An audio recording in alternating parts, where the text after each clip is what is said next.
이름과 나이를 알 수 없는 어떤 율법 교사 혹은 율법 전문가가 예수님을 시험하여 질문합니다. 선생님, 내가 무엇을 해야 영생을 얻겠습니까?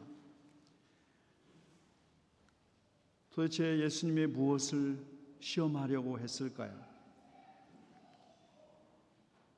자신은 공식적으로 인정받고 자격증도 있는 율법 교사이지만 예수님은 율법 학교도 가보지 못했을 갈릴리 촌놈인데 과연 그가 율법을 알기나 하는 것일까? 예수님을 면박하거나 아니면 율법 전문가로서 자신을 돋보이게 하려고 질문한 것일까요? 이 율법 교사가 예수님을 이미 선생님 하고 호칭한 것부터 심상치 않습니다. 어쨌든 그가 예수님을 비아냥거리기 위해서 아니면 자신을 돋보이게 하기 위해서든 어쨌든 그는 예수님을 시험하기 위하여 질문합니다. 그러자 예수님은 반문하시죠. 율법에 네가 아는 율법, 네가 늘 외우고 다니는 율법, 그 율법에는 무엇이라고 기록하였으며 너는 그것을 어떻게 해석하고 있느냐? 율법교사는 자신의 율법 지식을 예수님을 시험하려고 했는데 정작 이제는 자신이 자신의 율법에 대한 인식을 시험받게 된 것입니다. 그러나 대답하죠. 내 마음을 다하고 목숨을 다하고 내 힘을 다하고 정성과 뜻을 다하여 하나님을 사랑하고 내 이웃을 내 몸처럼 사랑하고. 신명기와 레위기를 인용하여 답합니다. 이로써 율법 교사는 영생을 얻는 길, 영원한 생명에 이르는 길, 그 길은 하나님을 일편 단심의 충성으로 사랑하고 이웃을 자기 몸처럼 사랑하는 것에 있다는 것을 이미 알고 있다는 것을 폭로합니다. 그는 몰라서 물었던 것이 아닙니다. 답을 이미 알면서 묻는 질문, 그것은 언제나 남을 시험하거나 자신의 지식을 은근히 자랑하기 위한 질문입니다. 이에 대해 예수님은 답변하시죠. 그래, 네 대답이 옳다. 그대로 행하여라.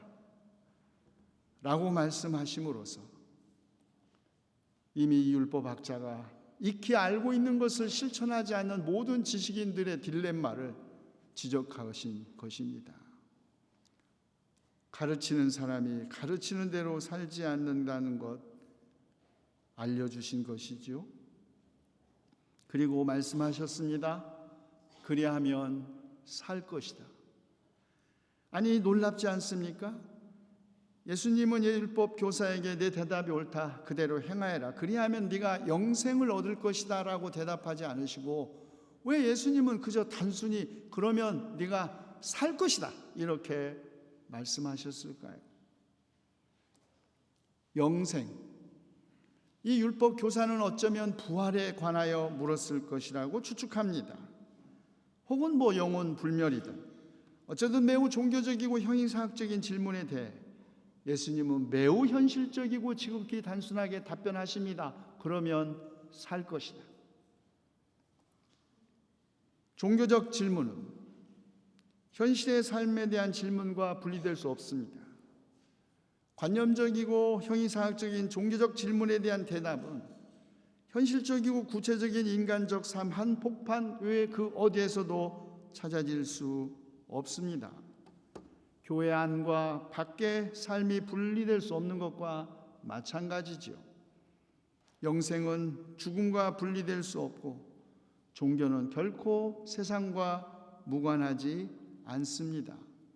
가장 종교적인 것이 가장 세속적이고 가장 세속적인 것이 가장 종교적인 것이라는 역설이 아닐까요?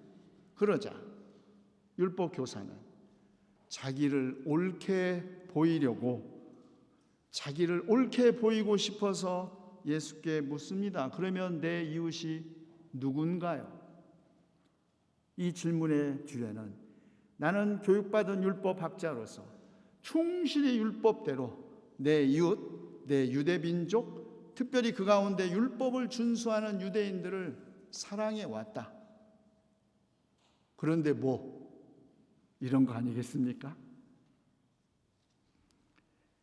이 질문에 대하여 예수님이 이른바 선한 사마리아 사람의 비유를 말씀하신 후 등장하는 세 사람을 지칭하며 곧 강도 만나 피 흘리는 사람을 피해갔던 율법학자와 레위인과 선한 사마리아 사람을 언급하며 너는 이 세 사람 가운데 누가 강도 만난 사람에게 이웃이 되어 주었다고 생각하느냐?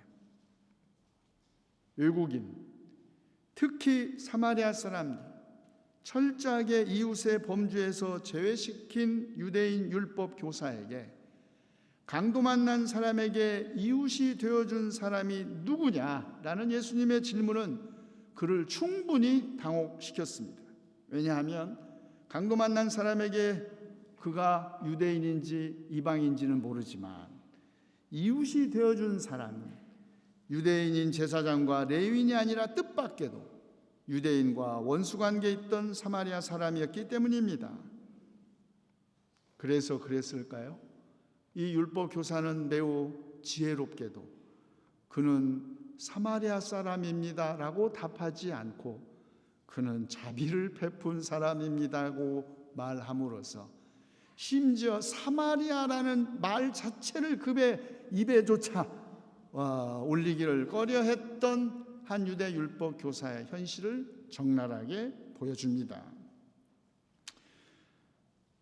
그렇다면 선한 사마리아 사람의 비유가 말하고자 하는 건 분명합니다. 예수님은 이 비유로서 당시 극에 달했던 유대인과 사마리아 사람들 간의 인종적, 지역적 갈등과 증오를 극복하기 위한 길을 제시하고자 한 것이죠. 종교적 질문에 대한 이른바 영원한 삶에 대한 질문을 한 유대 율법 교사에게 적대 관계에 있었던 사마리아인을 사랑하라고 함으로써 영생에 대한 질문을 공생으로 답하신 것이죠.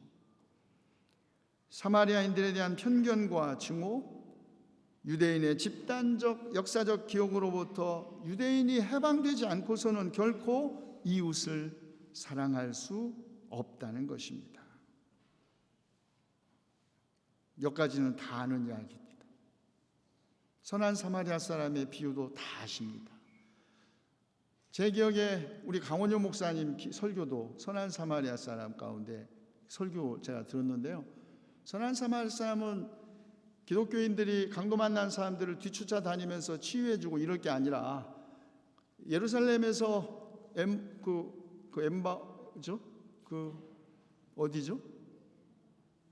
예루살렘에서 여리고로 가는 길에 경찰 병력을 배치하여 강도들이 안 나타나게 하면 되지. 왜 강도 만난 사람 뒤쫓아가면서 지극히 기독교인들의 자비 혹은 개인적 자선 행위를 보다는 구조적인 문제 해결 이런 거 브라이덴슈타인 같은 사람도 그렇게 얘기하고 그래서 선한 사마리아 사람들의 비유는 이미 우리들에게 그렇게 새로운 비유가 아닙니다. 그런데 제가 오늘 관심하려고 하는 것은 그 이웃이라는 단어입니다.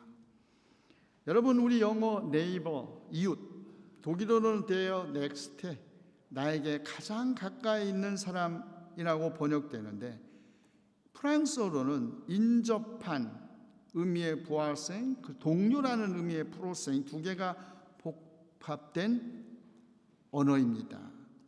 그러므로 이웃이란 사실상 나에게 가장 가까이 있는 내가 가장 가까이 인접해 있는 동료라는 뜻입니다. 그런 의미에서 이 유대 율법 교사가 사랑해야 할 이웃은 유대인, 특히 율법을 준수하는 동료 유대인에게 엄격하게 제한되어 있다는 것은 지극히 자연스러운 일입니다. 그러나 이웃은 멀리 있는 것만은 아닙니다. 사랑할 만한 사랑스러운 이웃도 있지만 생면부지의 낯선 사람, 적개심과 증오까지 불러일으키는 사람도 우리의 이웃입니다. 지잭은 이런 말을 했어요. 우리에게 가까이 있건 멀리 있건 이웃은 우리의 친구이자 괴물이다. 차라리 보이지 않는 멀리 있는 이웃은 사랑할 수 있습니다. 그러나 나에게 가장 살에 가까이 붙어 있는 가장 가까운 사람이, 이웃이 어느 날 괴물로 변하는 경험 우리 모두가 했을 것입니다. 이웃사랑은 결코 추상적이지 않습니다. 이웃사랑은 기꺼이 가까이 있건 멀리 있건 그리스도인에게 실천해야 할 덕목의 하나, 윤리적 생활을 위한 길 안내가 아니라 이웃사랑은 기독교 신앙이 걸려 넘어지는 영원한 시련입니다. 우리는 솔직히 말해 이웃을 사랑하지 못합니다. 나를 사랑하는 이웃, 사랑할 만한 것을 그 안에 가지고 있는 이웃은 사랑할 수 있지만 그것도 내 몸처럼 사랑하지는 못합니다. 그런데도 아무런 관계도 없는 보이지 않는 이웃, 적대적 관계에 있는 이웃을 사랑할 수는, 아니 우리 몸처럼 사랑할 수는 없습니다. 그런데 예수님은 선한 사마리아 사람의 비유를 통해 우리에게 이웃에 대한 보편적 사랑을 요청하십니다. 인류에 대한 보편적 사랑, 하나님께서 베푸시는 용서와 자비, 은혜가 아니고서는 도달할 수 없는 삶이지만 이것이 영원한 생명에 이르는 길임은 분명합니다. 사마리아 사람은 단지 측은한 마음이 들어 강도 만난 사람을 도왔습니다.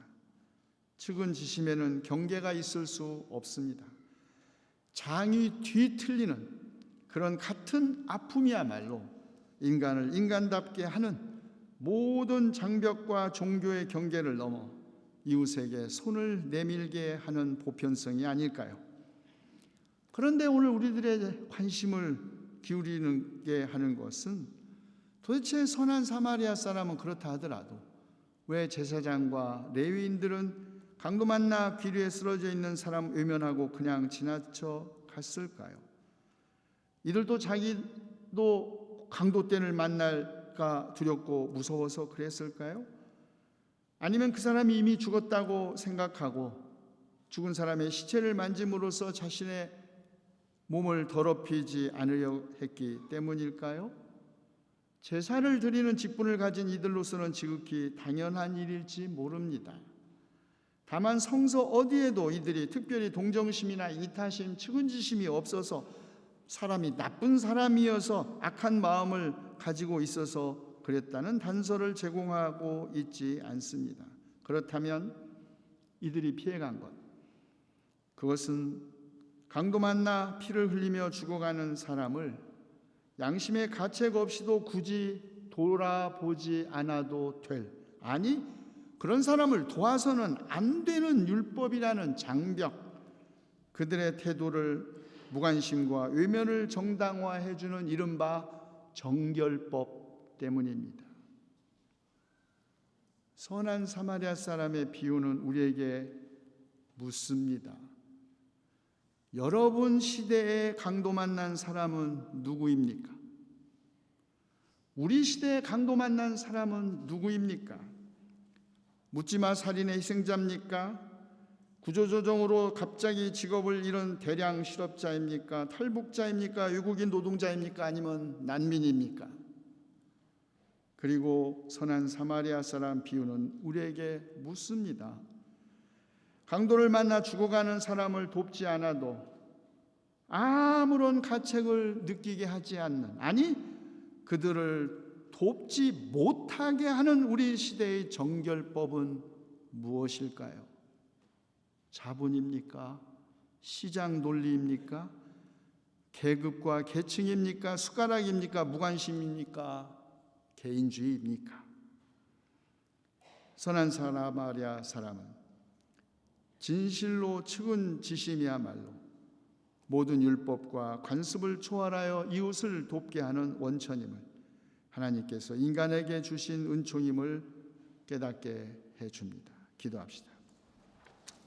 주님 주시는 자비와 은총이 아니고서는 우리가 이웃을 사랑할 수 없사오니 저희를 불쌍히 여기시어 저희 안에 측은히 여기는 마음 떠나지 않게 하옵소서.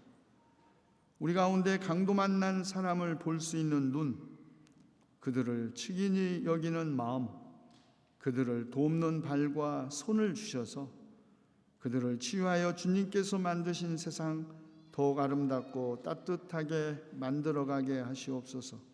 우리 주 예수 그리스도의 이름으로 기도하옵나이다.